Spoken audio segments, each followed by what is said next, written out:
गाओ पोंग पोंग चीन के मशरकी सूबे फूजियान में वाक़े मंजियांग दरिया दहाना वेटलैंड नेशनल नेचर रिजर्व में मुहक्किक के तौर पर काम कर रही हैं। गुज़िश्ता कई बरसों से गाओ इस इलाके के वेटलैंड माहौलियाती निज़ाम के तहफ़्फ़ुज़ और तहक़ीक़ के लिए वक़्फ़ हैं। साइंस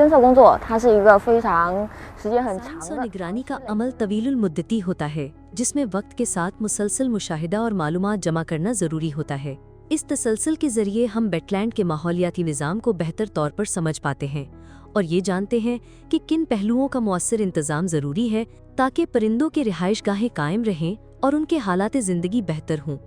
रोज़मर्रा के काम में मैं इस रिज़र्व के माहौलियाती निज़ाम में आने वाली तब्दीलियों का जायज़ा लेती हूँ, हयातियाती तनावों की निगरानी करती हूँ और ये जानने की कोशिश करती हूँ कि इन कीमती कुदरती वसाइल को किस तरह बेहतर तौर पर महफूज किया जा सकता है। मिंजांग दरिया का दहाना वेटलैंड मशरकी एशियाई ऑस्ट्रेलियाई परवाजी रास्ते पर वाक़या एक अहम पड़ाव है और यहाँ नायाब पौधों और जानवरों की कई अक़साम पाई जाती हैं।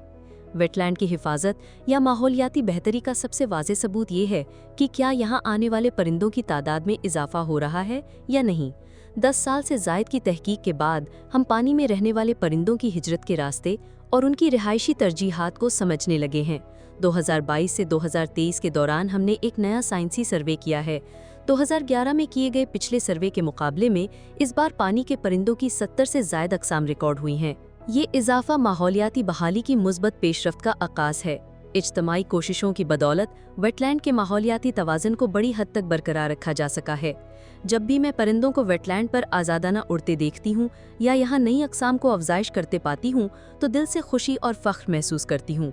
एक खातून मुहक्किक के तौर पर मैं जानती हूँ कि साइंस के मैदान में सिंफ कभी रुकावट नहीं बनती, बल्कि बाज़-औक़ात ये एक इनफरादियत भी साबित हो सकती है। ख़वातीन में पाई जाने वाली बारीक बीनी, हौसला और हमदर्दी हमें छोटे छोटे मसाइल देखने और इंसानी हमदर्दी के साथ उनका हल तजवीज़ करने में मदद देती है, ख़ास तौर पर साइंसी और माहौलियाती कामों में।